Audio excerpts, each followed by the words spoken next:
Tulad ngayon, parang bumabalik na naman yung mga krimen. Oo. Tulad sa aming mga joyride.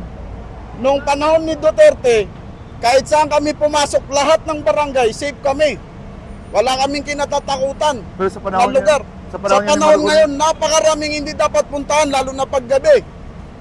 Uuwi ka ng helmet lang. Baka mapatay ka pa. Oo. Dahil maraming loko na ngayon. So anong panawa? Pero nung panahon ni Presidente Duterte, kahit saan ka pumasok na barangay, safe na safe ka. Dahil laging may checkpoint. Oo. Ngayon wala. Anong Bihira na lang. sa panahon ni Marcos, anong ngayon? Ewan ko lang, baka busy lang siguro. Sana pagising niya bukas, Oo.